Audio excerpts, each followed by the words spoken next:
Hello every one. നമ്മൾ ഇന്ന് discuss ചെയ്യുന്ന ടോപ്പിക്കാണ് uterine inversion. Okay, uterine inversion. ഇപ്പം നമുക്കൊരു രണ്ട് കണ്ടീഷൻ തമ്മിലുള്ള ഡൗട്ട് വരും, യൂട്രൈൻ ഇൻവേർഷൻ, യൂട്രൈൻ പ്രൊലാപ്സും അല്ലേ. ഇത് പ്രൊലാപ്സും ഇൻവേർഷനും തമ്മിലുള്ള ഒരു ഡിഫറൻസ് എന്താണെന്ന് ചോദിച്ചു കഴിഞ്ഞാൽ, യൂട്രൈൻ ഇൻവേർഷൻ എന്ന് പറയുമ്പോൾ യൂട്രസ് ടേൺ ഇൻസൈഡ് ഔട്ട് ആണ്. Okay, uterine turns inside out ആണ്. പക്ഷേ യൂട്രൈൻ പ്രൊലാപ്സ് എന്ന് പറയുമ്പോൾ അങ്ങനെയല്ല, downward displacement of the uterus ആണ്. യൂട്രസ് ഇരിക്കുന്നിടത്തു നിന്ന് താഴത്തേക്ക് ഇറങ്ങി വരുന്നു എന്നുള്ളതാണ് യൂട്രൈൻ പ്രൊലാപ്സ് എന്ന് പറയുമ്പോൾ. ഓക്കെ, ഈ യൂട്രൈൻ ഇൻവേർഷൻ കൂടുതലും കാണുന്നത് എപ്പോഴാണ്, യൂട്രൈൻ ഇൻവേർഷൻ കാണപ്പെടുന്നത് ഒന്നെങ്കിൽ ഡ്യൂറിങ് ദ ചൈൽഡ് ബർത്ത് അല്ലെങ്കിൽ ജസ്റ്റ് പോസ്റ്റ് പാർട്ടം പീരീഡിലാണ് ഇത് കാണുന്നത്. Okay, so introduction. Uterine inversion is a rare yet potentially life threatening obstetrical condition. അതായത് ഇത് ഭയങ്കര സീരിയസ് ആയിട്ടുള്ള ഒരു കണ്ടീഷനാണ്. കാരണം എന്ന് പറഞ്ഞു കഴിഞ്ഞാൽ, ഇതിപ്പം പ്രഗ്നൻസി സമയത്ത് അല്ലെങ്കിൽ ആ ഡെലിവറി നടക്കുന്ന ടൈമിലാണ് ഇത് ഉണ്ടാവുന്നത്. അപ്പോൾ ഈ ഡെലിവറി ടൈമിൽ ഉണ്ടാകുമ്പോൾ എന്താ സംഭവിക്കുക, കംപ്ലീറ്റ്ലി യൂട്രസ് ഇൻവേർഷൻ നടക്കുന്നു എന്നർത്ഥം. കംപ്ലീറ്റ് ആയിട്ട് അവിടുത്തെ ബ്ലഡ് വെസൽസ് എല്ലാം റപ്ചർ ആവുന്നു, ഒത്തിരി ബ്ലീഡിങ് വരുന്നുണ്ട്. അതുപോലെ തന്നെ ഷോക്ക് വരാനുള്ള ഒരു കണ്ടീഷൻ കൂടെയാണ് ഈ പറയുന്ന ഇൻവേർഷൻ. അതുകൊണ്ട് തന്നെ ഇതൊരു പൊട്ടൻഷ്യലി ലൈഫ് ത്രെറ്റനിങ് ആയിട്ടുള്ള ഒരു ഒബ്സ്ട്രറ്റിക്കൽ കോംപ്ലിക്കേഷനും കൂടെയാണ്. ക്യാരക്ടറൈസ്ഡ് ബൈ എ പാർഷ്യൽ അല്ലെങ്കിൽ complete inversion of the uterus during or following the child birth അല്ലെ. ഒന്നെങ്കിൽ കംപ്ലീറ്റ് ആയിട്ടും അത് ഇൻവേർഷൻ വരും, അല്ലെങ്കിൽ പാർഷ്യലി ആയിരിക്കും വരുന്നത്. രണ്ട് വന്നാലും എന്ത് തന്നെയാണ്, കോംപ്ലിക്കേഷൻ ആണ്. Definition: uterine inversion is a life-threatening obstetrical complication where the uterus prolapses into or outside the vagina, often accompanied by severe hemorrhage. Okay. Then moving to the types. Types എന്ന് പറയുമ്പോൾ ഞാൻ ജസ്റ്റ് ഇത് ഇങ്ങനെ എഴുതിയെന്നേ ഉള്ളൂ. നിങ്ങൾക്ക് വേണമെങ്കിൽ ക്ലാസിഫിക്കേഷനോ അങ്ങനെ ഹെഡിങ് എടുത്തിട്ട് എഴുതാം. അക്യൂട്ട് ഉണ്ട്, ക്രോണിക് ഉണ്ട്. അതായത് നമ്മൾ ആ പ്രഗ്നൻസി അല്ലെങ്കിൽ ആ ഒരു ഡെലിവറി നടക്കുന്ന സമയത്ത് തന്നെ ഇമ്മീഡിയറ്റ്ലി ആഫ്റ്റർ ഡെലിവറി ആണെങ്കിൽ കുഞ്ഞ് വന്നു, അതിൻ്റെ ഒപ്പം തന്നെ യൂട്രസും കൂടെ ഇൻവേർഷൻ നടക്കുകയാണെങ്കിൽ അത് അക്യൂട്ട്. ക്രോണിക് എന്ന് പറഞ്ഞു കഴിഞ്ഞാൽ ഒരു 30 days ആണ് പറയുന്നത് ഗ്യാപ്പ്. പിന്നെ പാർഷ്യൽ ഉണ്ട്, കംപ്ലീറ്റ് ഉണ്ട്. ചിലത് പാർഷ്യൽ എന്ന് പറയുമ്പോൾ ഫുള്ള് കംപ്ലീറ്റ്ലി ഇറങ്ങി വരൂല, ഇൻകംപ്ലീറ്റ് ഇൻവേർഷൻ ആയിരിക്കും യൂട്രൈൻ ഫണ്ടസിന് ഉണ്ടാവുക. മറ്റേതാണെങ്കിൽ ടോട്ടൽ ഇൻവേർഷൻ ആണ്. അതായത് നമ്മൾ യൂട്രൈൻ ഇൻവേർഷൻ സമയത്ത് എന്താണ് നമുക്ക് പുറത്ത് കാണപ്പെടുന്നത്, ഫണ്ടസ് ആണ് വരുന്നത്. അപ്പൊ മനസ്സിലായല്ലോ. ഇനി ഇതിന്റെ കോസസ് എന്ന് പറയുമ്പോൾ ഞാൻ കോസസ് കുറച്ച് ഹെഡിങ്ങിന് അണ്ടറിലും ഡിവൈഡ് ചെയ്താണ് എഴുതിയിരിക്കുന്നത്. ലൈക്ക് ഇപ്പം ഒരു എന്തൊക്കെ കണ്ടീഷൻ ഉണ്ടെങ്കിൽ വരാം എന്നാണ് പറയുന്നത്. അതായത് uterine anomalies, uterine fibroid, uterine അല്ലെങ്കിൽ പ്രീവിയസ് ആയിട്ടുള്ള യൂട്രൈൻ സർജറീസ്, യൂട്രൈൻ വീക്ക്നെസ് ഒക്കെയാണ് പ്രീ എക്സിസ്റ്റിംഗ് കണ്ടീഷൻ. അതായത് ഈ കണ്ടീഷൻ ഉള്ളവർക്ക് ഇത് വരാം. അതൊരു കൈൻഡ് ഓഫ് റിസ്കും കൂടെ ഉൾപ്പെടുത്തിയാണ് ഇതിനകത്ത് പറയുന്നത്. യൂട്രൈൻ അനോമലീസ് എന്ന് പറയുമ്പോൾ യൂണികോർണേറ്റ്, ബൈകോർണേറ്റ്, സെപ്റ്റേറ്റ് യൂട്രസ് ഒക്കെ കേട്ടിട്ടില്ലേ, അത് തന്നെ. പിന്നെയാണ് ഫൈബ്രോയിഡ്. ഇതൊക്കെ ഉണ്ടെങ്കിൽ ഫൈബ്രോയിഡ്സ് ഒക്കെ വരുമ്പോഴത്തേക്ക് മസിൽസ് വീക്ക്നെസ് ആയിരിക്കും. അതുപോലെ തന്നെ ബ്ലഡ് വെസൽസ് പ്രോപ്പറായിട്ട് വരില്ല എന്നല്ല, ലൈക്ക് ഇപ്പോൾ എന്താ പറയുക, ബ്ലഡ് വെസൽസിനകത്ത് പുവർ ആയിട്ടുള്ള സർക്കുലേഷനും കാര്യങ്ങളൊക്കെ ആയതുകൊണ്ട് തന്നെ യൂട്രൈൻ ഫൈബ്രോയിഡ് വന്നു കഴിഞ്ഞാൽ പെട്ടെന്ന് റപ്ചർ ആവും. പ്രീവിയസ് ആയിട്ടുള്ള എന്തെങ്കിലും സർജറീസ് ഒക്കെ ഉണ്ടെങ്കിൽ അതാണ് പ്രീ എക്സിസ്റ്റിംഗ് കണ്ടീഷൻ. പിന്നെ ഉള്ളത് പ്രഗ്നൻസി റിലേറ്റഡ് ഫാക്ടേഴ്സ് ആണ്. അതായത് പ്ലാസെന്റ അക്രീറ്റ. എന്താണ് പ്ലാസെന്റ അക്രീറ്റ? യൂട്രസിന്റെ വാളിനുള്ളിലേക്ക് പ്ലാസെന്റ ഇതായിട്ടിരിക്കുമ്പോൾ പ്ലാസെന്റ നമ്മൾ റിമൂവ് ചെയ്യുന്ന സമയത്ത്, അല്ലെങ്കിൽ പ്ലാസെന്റൽ സെപ്പറേഷൻ ചെയ്യുന്ന സമയത്ത് പ്ലാസെന്റ ഇളകി വരാതെ യൂട്രസ് ഫുള്ളായിട്ട് വരുന്നൊരു കണ്ടീഷൻ. അതാണ് ഇതൊരു കോസാണ്. പ്ലാസെന്റ പ്രീവിയ ഉണ്ടെങ്കിൽ വരാം. അതുപോലെ തന്നെ മൾട്ടിപ്പിൾ ജസ്റ്റേഷൻ, അതായത് ഇപ്പോൾ ട്രിപ്ലെറ്റ്സ് ഒക്കെ ആണെങ്കിൽ യൂട്രൈൻ ഇൻവേർഷൻ വരാം. പിന്നെ പോളിഹൈഡ്രോ അമ്നിയോസിസ്, എക്സസീവ് ആയിട്ടുള്ള അമ്നിയോട്ടിക് ഫ്ലൂയിഡ് ഉണ്ടെങ്കിലും എന്ത് വരാം, ഈ പറയുന്നത്. കാരണം ആ മസിൽസ് അത്രയും വലിഞ്ഞിട്ട് ഒത്തിരി സ്ട്രെച്ച് ആയിട്ട് അതിൻ്റെ വീക്ക്നെസ് ഉണ്ടായിട്ട് അത് പുറത്ത് വരാനുള്ള ചാൻസ്. പിന്നെയാണ് ലേബർ റിലേറ്റഡ് ആയിട്ടുള്ള ഫാക്ടേഴ്സ്. അതായത് പ്രൊലോങ്ഡ് ലേബർ. പ്രൊലോങ്ഡ് ലേബർ എന്ന് പറയുമ്പോഴത്തേക്കും യൂട്രൈൻ്റെ കൺട്രാക്ഷനും യൂട്രൈൻ്റെ മസിൽസിൻ്റെ ആക്ടിവിറ്റീസ് ഒക്കെ കൂടുതലല്ലേ, ഫെർദർ ആയിട്ട് അത് വീക്ക് ആവുക, പിന്നെ അത് ഇൻവേർഷൻ വരികയും ചെയ്യും. ഒബ്സ്ട്രക്റ്റഡ് ആയിട്ടുള്ള ലേബർ, യൂട്രൈൻ ഡിസ്റ്റോഷ്യ, അതായത് അബ്നോർമാലിറ്റി യൂട്രൈൻ ആയിട്ടുള്ള യൂട്രൈൻ കൺട്രാക്ഷൻസ്, അബ്നോർമൽ കൺട്രാക്ഷൻസ്. പിന്നെ ലാർജ് ആയിട്ടുള്ള ബേബി ആണെങ്കിലും, ലാർജ് ബേബി വെയിറ്റ് ആണെങ്കിലും വരാൻ ചാൻസ് കൂടുതലാണ്. ഇനി ഡെലിവറി റിലേറ്റഡ് ആണെങ്കിൽ എക്സസീവ് ആയിട്ടുള്ള ട്രാക്ഷൻ ഓഫ് അംബ്ലിക്കൽ, അതായത് ഇപ്പം നമ്മൾക്കറിയാം നമ്മൾ അംബ്ലിക്കൽ കോഡൊക്കെ എന്ന് പറയുമ്പോൾ നമ്മൾ ഒരു ലെവലിലാണല്ലോ ഓക്സിറ്റോസിൻ നമ്മൾ സപ്ലൈ ചെയ്യുന്നത്. അപ്പോൾ ഈ ലെവൽ കുറയോ അല്ലെങ്കിൽ പ്രോപ്പറായിട്ടുള്ള കൺട്രാക്ഷൻസ് നടന്നിട്ട് നമ്മൾ ഈ അംബ്ലിക്കൽ കോഡ് ഇപ്പോൾ പെട്ടെന്ന് ചില പണ്ടൊക്കെ ആണെങ്കിൽ ഗവൺമെൻറ് ഹോസ്പിറ്റലിൽ കാണുന്നൊരു പ്രക്രിയയാണ് പെട്ടെന്ന് ചെയ്യാനുള്ള ആ ഒരു ഇത്. അപ്പോൾ ഇത് ഗവൺമെൻറ് ഹോസ്പിറ്റലിൽ തന്നെ ഒന്നല്ല, അപ്പോൾ ചിലപ്പോൾ പബ്ലിക് അല്ലാതെ നമ്മുടെ പ്രൈവറ്റ് ഹോസ്പിറ്റൽസിലും അങ്ങനെ ഉണ്ടാവാം. ഓക്കെ, അപ്പോൾ ഈ പറയുന്ന അംബ്ലിക്കൽ കോഡ് പ്രോപ്പറായിട്ടുള്ളത് എക്സസീവ് ട്രാക്ഷൻ ചെയ്യുമ്പോൾ ഭയങ്കരമായിട്ട് ഹാർഡായിട്ട് പുള്ളി ചെയ്യുമ്പോൾ വരെ ഫണ്ടൽ പ്രഷർ, നമ്മൾ ഭയങ്കരമായിട്ട് ഫണ്ടൽ പ്രഷർ കൊടുക്കത്തില്ല. അതുകൊണ്ടാണ് ഫണ്ടൽ പ്രഷർ നമ്മൾ ഇപ്പോൾ കൊടുക്കരുത് എന്നാണ് നമ്മൾ പറയുന്നത്, പക്ഷേ ഇപ്പോഴും ഹോസ്പിറ്റലുകളിൽ കൊടുക്കാറുണ്ട്. ഫണ്ടൽ പ്രഷർ ഒരു നോർമൽ രീതിയിലല്ല, നമ്മൾ സിവിയർ ആയിട്ട് ഇപ്പം എന്തെങ്കിലും റീസൺസ് കാരണം നമ്മൾ സിവിയർ ഫണ്ടൽ പ്രഷറൊക്കെ കൊടുത്തു കഴിഞ്ഞാൽ ഭാവിയിലല്ല അപ്പോൾ യൂട്രൈൻ ഇൻവേർഷൻ വരാനും ഭാവിയിൽ അവർക്ക് വേറെ പ്രശ്നങ്ങൾ വരാനും ചാൻസ് ഉണ്ട്. ഇൻസ്ട്രുമെൻ്റൽ ഡെലിവറീസ് ആണെങ്കിൽ വരാം. പിന്നെ manual removal of placenta, manual removal അറിയാമല്ലോ.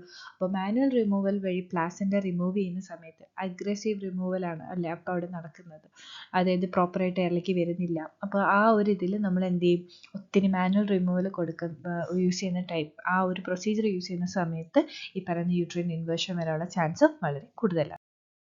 പിന്നെ യൂട്രൈൻ അറ്റോണി, വീക്ക് ആയിട്ടുള്ള യൂട്രൈൻ മസിൽസ്. പിന്നെ ജനറ്റിക് ആയിട്ട് അങ്ങനെ എന്തെങ്കിലും ഉണ്ട്, പ്രീവിയസ്ലി ഇൻവേർഷൻ കഴിഞ്ഞ പ്രഗ്നൻസി സമയത്തും പാർഷ്യലിയോ അല്ലെങ്കിൽ ഇൻവേർഷൻ്റെ എന്തെങ്കിലും ഒരു ഇത് കാണിച്ചിട്ടുണ്ടെങ്കിൽ വരാനുള്ള ചാൻസ് കൂടുതലാണ്. പിന്നെ മെഡിക്കൽ കണ്ടീഷൻസ്, അതായത് ഇപ്പം ഡയബറ്റിസ്, ഈ മെഡിക്കൽ കണ്ടീഷൻസ് ഒട്ടുമിക്ക എല്ലാ കേസസിലും നമ്മൾ എഴുതും. ഡയബറ്റിസ്, ഹൈപ്പർ ടെൻഷൻ, ഇതൊക്കെ ഇത് സിവിയർ ഫോമുകളാണ് എഫക്റ്റ് ചെയ്യുന്നത്. അല്ലാതെ എല്ലാ ഡയബറ്റിസ് ഉള്ള ആളുകൾക്ക് അല്ലെങ്കിൽ എല്ലാ ഹൈപ്പർ ടെൻഷനുള്ള ആളുകൾക്ക് ഇത് വരണം എന്നില്ല. ഓക്കെ, ഇനി അടുത്താണ് സിംറ്റംസ്. സിംറ്റംസ് എന്ന് പറയുമ്പോൾ ചെറിയൊരു എഡിറ്റിംഗ് മിസ്റ്റേക്ക് ഉണ്ട് കേട്ടോ. അതായത് ഇനിഷ്യലി, അതായത് നമ്മൾ പറഞ്ഞു ഇൻവേർഷൻ എന്ന് പറയുമ്പം അക്യൂട്ടും ക്രോണിക്കും ഉണ്ട്. ഇപ്പോൾ അക്യൂട്ട് ആണെങ്കിൽ ക്രോണിക് ആണെങ്കിൽ it is A life threatening അല്ലെങ്കിൽ പൊട്ടൻഷ്യലി ലൈഫ് ത്രെറ്റനിങ് ആയിട്ടുള്ളൊരു കണ്ടീഷനാണല്ലോ. അപ്പോൾ ഇനിഷ്യൽ സിംറ്റംസ് വന്നു കഴിഞ്ഞാൽ നമ്മൾ എപ്പോഴും ആദ്യം എന്താ ചെയ്യുന്നത്, ഇനിഷ്യൽ സിംറ്റംസ് എന്തായിരിക്കും അവർ കാണിക്കുന്നത്, സിവിയർ ആയിട്ടുള്ള abdominal pain, sudden intense pain in the lower abdomen, vaginal bleeding, അതുപോലെ uterine contraction and fetal distress. അതായത് കുഞ്ഞ് ഇപ്പം ഫീറ്റൽ ഡിസ്ട്രെസ് എന്ന് പറയുന്നത് അപ്പം ലാസ്റ്റ് ടൈമിലാണ് നമുക്ക് ഈ യൂട്രൈൻ ഇൻവേർഷൻ ഉണ്ടാവുകയാണെങ്കിൽ കൺട്രാക്ഷൻ കൂടുതലായിരിക്കും ആണല്ലോ. അപ്പോൾ കൺട്രാക്ഷൻ കൂടുവാണെങ്കിൽ എന്ത് ചെയ്യും, ഫീറ്റൽ ഡിസ്ട്രെസ് ഉണ്ടാവാനുള്ള ചാൻസ് ഭയങ്കര കൂടുതലല്ല, ഉണ്ടാകും. മനസ്സിലായി. അപ്പോൾ ഹെവി ആയിട്ടുള്ള വാജൈനൽ ബ്ലീഡിങ്, ഇപ്പം നമ്മൾ ഡെലിവറി നടക്കുന്ന സമയത്താണ് ഈ ഒരു പ്രശ്നമെങ്കിൽ ഫീറ്റൽ ഡിസ്ട്രെസ്സും അതുപോലെ തന്നെ യൂട്രൈൻ, ഇതൊക്കെയാണ് ഇനിഷ്യൽ ഡ്യൂറിങ് ഡെലിവറി അല്ലെങ്കിൽ ഇമ്മീഡിയറ്റ്ലി പോസ്റ്റ്മോർട്ടം എന്നാണ് പറയുന്നത്. ഡ്യൂറിങ് ഡെലിവറി ടൈമിലാണെങ്കിൽ abdominal pain, vaginal bleeding, hemorrhage അല്ലെങ്കിൽ vaginal bleeding and uterine contraction and fetal distress ഉണ്ടാകും. ഫിസിക്കൽ സൈൻസ് എന്തൊക്കെയാണ്, യൂട്രൈൻ പ്രൊലാപ്സ് വരും, അതായത് യൂട്രസ് പ്രൊട്രൂഡ് ചെയ്ത് വരും, ഇൻസൈഡ് ഔട്ട് ആയിട്ട് വജൈന വഴി പ്രൊട്രൂഷൻ വരും. പിന്നെ ഇൻവേർട്ടഡ് യൂട്രസ് ആയിരിക്കും. പിന്നെ അതുപോലെ തന്നെ സെർവൈക്കൽ ഡയലറ്റേഷൻ അല്ലേ, ഭയങ്കരമായിട്ട് സെർവിക്സ് ഓപ്പൺ ആവും, വജൈനൽ ടിഷ്യൂ ടിയറിങ് വരും, വജൈനൽ ടിഷ്യൂസിന് ടിയറിങ് സംഭവിക്കും.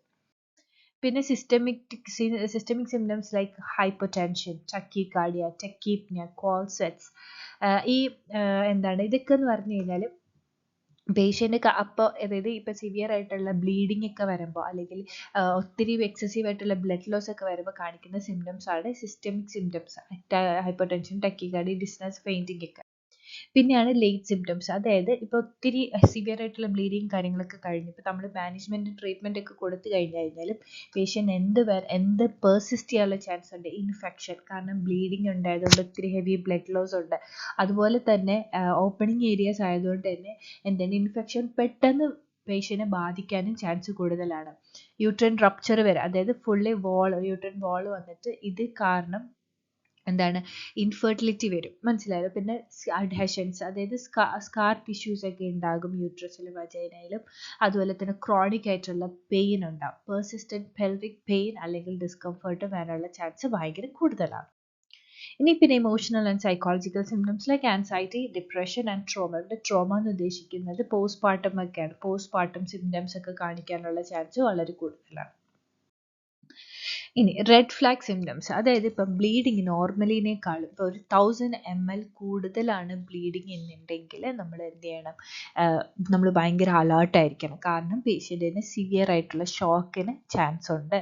അപ്പോൾ അങ്ങനെയാണെങ്കിൽ കാർഡിയക് അറസ്റ്റും ബ്രീതിങ് ഡിഫിക്കൽട്ടീസും സെപ്റ്റിക് ഷോക്കും വരാനുള്ള ചാൻസ് വളരെ കൂടുതലാണ്. സോ റെഡ് ഫ്ലാഗ് സിംറ്റംസ് നമ്മൾ അറിഞ്ഞിരിക്കുക. അത് വന്നു കഴിഞ്ഞാൽ ഇമ്മീഡിയറ്റ് ട്രീറ്റ്മെൻറ്റ് എടുക്കുക. ഇപ്പം അങ്ങനെയാണ് ഒരു കണ്ടീഷൻ, അല്ലെങ്കിൽ അങ്ങനെ ഒരു പേഷ്യൻ്റ് വരുവാണെങ്കിൽ ഇപ്പം നമ്മൾ എന്തായിരിക്കും ചെയ്യുന്നത്, എമർജൻസി മാനേജ്മെൻറ്റ്. അത് നമുക്ക് ഡിസ്കസ് ചെയ്യാൻ മുമ്പ് ഡയഗ്നോസ്റ്റിക് മെഷേഴ്സ് എന്ന് പറയുമ്പോൾ medical history, physical examination, vital science and pelvic examination. നമ്മൾ എപ്പോഴും പഠിക്കുന്നത് തന്നെയാണ്. ഞാൻ ജസ്റ്റ് ഒന്ന് എഴുതിയിട്ടുണ്ടെങ്കിലും നിങ്ങൾ നിങ്ങളുടേതേ ഇഷ്ട രീതിയിൽ ഇപ്പം എന്തൊക്കെയാണെന്നുള്ളതും കൂടെ നിങ്ങളൊന്ന് മെൻഷൻ ചെയ്യാം. അൾട്രാസൗണ്ട്, ട്രാൻസ്വജൈനൽ അൾട്രാസൗണ്ട്, ഇതെന്ന് പറഞ്ഞു കഴിഞ്ഞാൽ നമ്മളൊരു കൺഫർമേഷനും അതുപോലെ തന്നെ ഇമേജിങ് സ്റ്റഡീസ് എന്ന് പറയുമ്പോൾ നമ്മൾ എല്ലാ ഇമേജിങ് സ്റ്റഡീസും നമുക്ക് അപ്പം യൂസ് ചെയ്യാൻ പറ്റില്ലല്ലോ. പക്ഷേ നമ്മളെ അറിയാവുന്ന എല്ലാ ഇമേജിങ് സ്റ്റഡീസും എഴുതുക.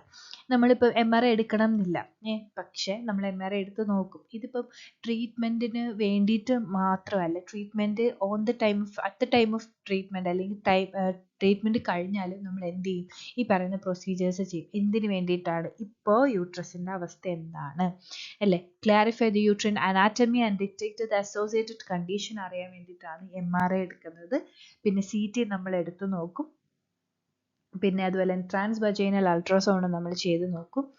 Provide detailed images of the uterus and cervix, അതായത് ഇപ്പോൾ ഫൈബ്രോയിഡ്സോ കാര്യങ്ങളോ ഒക്കെ ഉള്ളതാണോ, അല്ലെങ്കിൽ സർവൈക്കൽ ഓപ്പണിംഗ് എത്രയൊക്കെ ഉണ്ട്, അതൊക്കെ അറിയാൻ വേണ്ടിയിട്ടാണ് ഇമേജിങ് സ്റ്റഡീസ് എഴുതുന്നത്. പിന്നെ ലാബ് ടെസ്റ്റുകൾ ചെയ്യും. എന്തിനു വേണ്ടിയിട്ടാണ്, കാരണം ഇൻഫെക്ഷൻസും ഉണ്ട് പേഷ്യൻ്റ്, അല്ല ഇൻഫെക്ഷൻ വരും. അപ്പോൾ ഇൻഫെക്ഷൻസും കാര്യങ്ങളും അറിയാൻ വേണ്ടിയിട്ട്. അല്ലെങ്കിൽ ഇപ്പോൾ നമുക്കറിയാമല്ലോ, ഒത്തിരി ഹെവി ബ്ലീഡിംഗ് ഒക്കെ വന്നു കഴിഞ്ഞാൽ കിഡ്നി ഫംഗ്ഷനെയും ഇലക്ട്രോലൈറ്റ് ഇംബാലൻസും കാര്യങ്ങളൊക്കെ ഉണ്ടാകും. അപ്പോൾ അതിൻ്റെ ഭാഗമായിട്ട് എന്ത് ചെയ്യും, നമ്മൾ ബ്ലഡ് കെമിസ്ട്രി നമ്മൾ ചെയ്യും. പിന്നെ ഉള്ളത് എന്താണ്, ബ്ലഡ് ക്ലോട്ടിംഗ് എബിലിറ്റിയാണ് നോക്കുന്നത്. എന്ന് വെച്ച് കഴിഞ്ഞാൽ ഇത് വന്നു കഴിഞ്ഞാൽ നമ്മൾ കൂടുതലും സർജിക്കൽ മാനേജ്മെൻറ്റ് അല്ലെങ്കിൽ സർജറി ചെയ്യുന്നത് ഭയങ്കര കൂടുതലാണ്. അപ്പോൾ അതിന് വേണ്ടിയിട്ട് എന്തായാലും നമ്മൾ കോയാഗുലേഷൻ സ്റ്റഡീസും കാര്യങ്ങളും നമ്മൾ ചെയ്യും. മനസ്സിലായല്ലോ. ദെൻ സ്പെഷ്യലൈസ്ഡ് ടെസ്റ്റ് ആണ് യൂട്രൈൻ സൗണ്ട് നോക്കുന്നത്, അതായത് measure uterine depth. Uterine sounding അറിയാമല്ലോ, നമുക്കൊരു ഇൻസ്ട്രുമെൻ്റ് ഒക്കെ ഉണ്ട്. ഇൻസ്ട്രുമെൻ്റ് ഇതിനകത്ത് അപ്ലോഡ് ചെയ്യാൻ വിട്ടുപോയി. പിന്നെ ഹിസ്ട്രോസ്കോപ്പി, ലാപ്രോസ്കോപ്പി ഒക്കെയാണ് നമ്മൾ അല്ലാതെ ചെയ്യുന്നത്. ഡയഗ്നോസ്റ്റിക് ക്രൈറ്റീരിയ, നമ്മൾ എപ്പോഴും പഠിക്കുന്ന പോലെ ഡയഗ്നോസ്റ്റിക് ക്രൈറ്റീരിയ, ഒരു കൺഫർമേഷൻ ടെസ്റ്റ്, ഒരു ക്ലിനിക്കൽ ഡയഗ്നോസിസും ഒരു കൺഫർമേഷൻ ടെസ്റ്റും ഉണ്ടെങ്കിൽ നമുക്ക് ഡയഗ്നോസ്റ്റിക് ക്രൈറ്റീരിയ അതാണ് നമ്മുടെ ഡയഗ്നോസ്റ്റിക് ക്രൈറ്റീരിയ എന്ന് പറയുന്നത്. ഇനി അടുത്താണ് സ്റ്റേജസ്. സ്റ്റേജസ് എന്ന് പറയുമ്പോൾ ഇത് ഞാൻ ആദ്യം വിചാരിച്ചെന്ന് വെച്ചാൽ നമുക്ക് സിംറ്റംസിൻ്റെ കൂടെ ഇൻക്ലൂഡ് ചെയ്യാൻ, പക്ഷെ പിന്നെ വിചാരിച്ചു സ്റ്റേജിങ് അറിയാം. അതായത് നമ്മളൊരു ഡയഗ്നോസ്റ്റിക് ഇവാലുവേഷനിൽ സ്റ്റേജിങ്, അതായത് എത്രത്തോളം ആണ് ഇത് എഫക്റ്റ് ചെയ്തിരിക്കുന്നത് എന്നറിയാൻ വേണ്ടിയിട്ടാണ്. അതായത് uterine inversion limited in the uterine ക്യാവിറ്റിയിൽ തന്നെയാണ് എങ്കിലാണ് സ്റ്റേജ് 1 എന്ന് പറയുക. അത് എക്സ്റ്റെൻഡിങ്, അതായത് വജൈന വരെ എക്സ്റ്റെൻഡ് ചെയ്തു, it's not coming through the vagina, വന്നിട്ടില്ല, just extending to the vagina വരെ വന്നു. പിന്നെ protruding through the vagina introitus വഴി പ്രൊട്രൂഡ് ചെയ്യുന്നു. സ്റ്റേജ് 4 എന്ന് പറയുമ്പോൾ സിവിയർ ആയിട്ടുള്ള ഹെമറേജ്, അതായത് സിംറ്റംസ് അത് കാണിച്ചുകൊണ്ട് കംപ്ലീറ്റ്ലി ഇതെന്ത് ചെയ്യുന്നു, പുറത്തു വരുന്നു. ദെൻ മാനേജ്മെൻറ്റ്, ഇമ്മീഡിയറ്റ് മാനേജ്മെൻറ്റ്, അതായത് പേഷ്യൻറ്റിന് ഇപ്പോൾ ഡെലിവറി ടൈമിൽ അല്ലെങ്കിൽ ഒരു സഡൻ ആയിട്ട് ഇത് കാണിക്കുവാണെങ്കിൽ നമ്മൾ എമർജൻസി അസിസ്റ്റൻസ് മെഡിക്കൽ ടീമിനെ ഇൻഫോം ചെയ്യുന്നു. അതുപോലെ തന്നെ ബ്ലീഡിങ് സ്റ്റോപ്പ് ചെയ്യാനുള്ള, അതായത് ഇപ്പോൾ like uterine tamponade, manual compression, Bakri ബലൂണും നമുക്ക് പഠിക്കണ്ട, ബാക്കിയുള്ള കാര്യങ്ങൾ പഠിച്ചാൽ മതി. ദെൻ IV ഫ്ലൂയിഡ്സ് അഡ്മിനിസ്റ്റർ ചെയ്യുന്നു, ഓക്സിജൻ കൊടുക്കുക, വൈറ്റൽ സയൻസ് മോണിറ്റർ ചെയ്യുക. ഇതൊക്കെയാണ് മെയിൻ ആയിട്ടുള്ള മാനേജ്മെൻറ്റ് അല്ലെങ്കിൽ ഇമ്മീഡിയറ്റ് മാനേജ്മെൻറ്റ്. പിന്നെ യൂട്രൈൻ റിലാക്സൻസ് കൊടുക്കും. എന്താണ്, ഓവറായിട്ട് കൺട്രാക്ഷൻ ആണെങ്കിൽ നമ്മൾ കൊടുക്കുന്നതാണ് tocolytics. Pain management, antibiotics, blood transfusion, കാരണം ബ്ലഡ് ലോസ് വരുന്നത് കൊണ്ട് തന്നെ ക്രോസ് മാച്ചും കാര്യങ്ങളൊക്കെ ചെയ്തിട്ട് നമ്മൾ ബ്ലഡ് ട്രാൻസ്ഫ്യൂഷൻ കൊടുക്കുന്നു. അത് കഴിഞ്ഞിട്ട് ഫ്ലൂയിഡ് മാനേജ്മെൻറ്റ്, നമ്മൾ ഓൾറെഡി ഫ്ലൂയിഡ് മാനേജ്മെൻറ്റ് ചെയ്തുകൊണ്ടിരിക്കുകയാണ്, അത് മോണിറ്റർ ചെയ്യാം. മെഡിക്കൽ മാനേജ്മെൻറ്റിൽ ഫ്ലൂയിഡ് മാനേജ്മെൻറ്റ് ഇൻക്ലൂഡ് ചെയ്യും. പിന്നെ സർജിക്കൽ മാനേജ്മെൻറ്റ് എന്താണ്, മാനുവൽ റീപ്ലേസ്മെൻറ്റ്. ചിലത് നമുക്ക് ഇപ്പം ബിഗിനിങ് ഒക്കെ ആണെങ്കിൽ മാനുവൽ റീപ്ലേസ്മെൻറ്റ് വഴി അല്ലെങ്കിൽ ജെൻറൽ പുഷ് വഴി നമുക്ക് നോർമലൈസ് ചെയ്യാൻ പറ്റും. ലാപ്രോസ്കോപ്പിക് സർജറി ആണെങ്കിൽ ഇപ്പം മിനിമലി ഇൻവേസീവ് പ്രൊസീജിയറാണ് ലാപ്രോസ്കോപ്പിക് സർജറി. പിന്നെ അല്ലെങ്കിൽ ഓപ്പൺ സർജറി അല്ലെങ്കിൽ ഹിസ്റ്ററക്ടമി. ഇപ്പം മാനുവൽ ഒന്നും പോസിബിൾ അല്ല എന്ന് കാണുകയാണെങ്കിൽ നമുക്ക് വേറെ ഒരു ഓപ്ഷനും ഇല്ല, ഹിസ്റ്ററക്ടമി നമ്മൾ ചെയ്യും. പിന്നെ പോസ്റ്റ് ഓപ്പറേറ്റീവ് കെയർ എന്ന് പറഞ്ഞാൽ pain management, fluid management, antibiotic follow അപ്പും പിന്നെ എന്താണ് monitoring, continuous monitoring, vital signs ഒക്കെ മോണിറ്റർ ചെയ്യാം. ഓക്കെ, ഇനി അടുത്തന്നെ ലോങ് ടേം മാനേജ്മെന്റ് അല്ലേ. അപ്പോൾ ഫാമിലി പ്ലാനിങ്ങിനെ കുറിച്ച് ഇപ്പം ഇനി ഒരു പ്രഗ്നൻസി ഭയങ്കര റിസ്കിയാണ്. റിസ്കി ആയതുകൊണ്ട് തന്നെ പ്രോപ്പറായിട്ടുള്ള ഫാമിലി പ്ലാനിങ് കൊടുക്കുക, യൂട്രൈൻ ഹെൽത്ത് മോണിറ്ററിങ് നമ്മൾ ചെയ്യുക. അതുപോലെ തന്നെ പെൽവിക് ഫ്ലോർ മസിൽസ്, അതായത് പെൽവിക് ഫ്ലോറിലെ മസിൽ സ്ട്രെങ്തനിങ്ങിന് വേണ്ടിയിട്ടുള്ള ഫിസിയോതെറാപ്പീസ്, എക്സസൈസസ് കാര്യങ്ങളൊക്കെ കൊടുക്കുക, കൗൺസിലിംഗ് ചെയ്യുക. ഇനി കോംപ്ലിക്കേഷൻ, മെറ്റേണൽ കോംപ്ലിക്കേഷനും ഫീറ്റൽ കോംപ്ലിക്കേഷൻ ഉണ്ട് കേട്ടോ. പക്ഷേ ഞാൻ ഫീറ്റൽ കോംപ്ലിക്കേഷൻ ഇന്നത്തെ എഴുതിയിട്ടില്ല. കാരണം എന്താ പറഞ്ഞാൽ ഫീറ്റൽ കോംപ്ലിക്കേഷൻ മെയിൻലി നമ്മൾ എപ്പോഴും പഠിക്കുന്ന കാര്യങ്ങൾ തന്നെയാണ്, ഡിസ്ട്രെസ് കാര്യങ്ങൾ അതൊക്കെ വരിക എന്നുള്ളത്. അപ്പോൾ അതുകൊണ്ട് തന്നെ ഇൻക്ലൂഡ് ചെയ്തില്ല. ഇപ്പം ഇവിടെ ആണെങ്കിൽ തന്നെ നമുക്ക് ഇൻക്ലൂഡ് ചെയ്യാൻ പറ്റുന്നത് ഹെമറേജ്, ഹൈപ്പോവോളമിക് ഷോക്ക്, ഇൻഫെക്ഷൻ, പിന്നെ uterine rupture, necrosis, pelvic organ prolapse, അത് ഇമ്പോർട്ടൻ്റ് ആണ്. ഇതിൻ്റെ ഭാഗമായിട്ട് ബ്ലാഡർ, റെക്ടം, വജൈനൽ വാൾ പ്രൊലാപ്സ് ഒക്കെ ഉണ്ടാകാം. പിന്നെ ക്രോണിക് ആയിട്ടുള്ള പെയിനും ഇൻഫെർട്ടിലിറ്റി ഉണ്ടാകും. Nursing diagnosis like acute pain വരാം, റിസ്ക് ഫോർ ഹെമറേജ്. ഈ റിസ്ക് ഫോർ ഹെമറേജ് വരുന്നതുകൊണ്ട് തന്നെ അല്ലെങ്കിൽ ഈ ഒരു ഇതിൻ്റെ ആയിട്ട് ഇപ്പം ഇതൊരു പ്രൈമറി സംഭവമായിട്ട് നിങ്ങൾ കൺസിഡർ ചെയ്യും. ഫോർ എക്സാമ്പിൾ നിങ്ങൾ ഇതിപ്പോൾ ഒരു അല്ലെങ്കിൽ ഒരു എന്താണ് പ്രൈമറി അല്ലെങ്കിൽ ഒരു ആക്ച്വൽ നഴ്സിംഗ് ഡയഗ്നോസിസ് ആയിട്ട് നിങ്ങൾ എടുക്കുകയാണെങ്കിൽ നമുക്ക് അക്യൂട്ട് പെയിനും, risk for haemorrhage, anxiety, fluid volume deficit, impaired urinary elimination എഴുതാം. ഇനി ഇതിൻ്റെ ഭാഗമായിട്ട് പൊട്ടൻഷ്യൽ ആയിട്ട് വരുന്നത് എന്തൊക്കെ തന്നെയാണ്? റിസ്ക് ഫോർ ഇൻഫെക്ഷൻ ഉണ്ടായിക്കൂടെ, റെസ്പിറേറ്ററി പ്രോബ്ലംസ് വരുന്നൂടെ, എന്തുകൊണ്ടാണ്? Blood loss, fluid overload, pulmonary embolism. കാരണം എന്ന് വെച്ച് കഴിഞ്ഞാൽ എന്താണ് സിവിയർ ആയിട്ടുള്ള ഹെമറേജ് ഉണ്ടായതുകൊണ്ട് ഇതൊക്കെ വരാം. കാർഡിയക് ഡിസ്ഫങ്ഷൻ വരാം. ഇമ്പയർഡ് ആയിട്ടുള്ള ഫിസിക്കൽ മൊബിലിറ്റി എഴുതാം. ഓക്കെ, ഇത് നമുക്ക് ഇമ്പാക്ട് ഫിസിക്കൽ മൊബിലിറ്റി എന്തിലും എഴുതാം, ആക്ച്വലിനകത്തും എഴുതാം, പൊട്ടൻഷ്യൽ ആയിട്ടുള്ള നഴ്സിംഗ് ഡയഗ്നോസിസിനകത്തും എഴുതാം.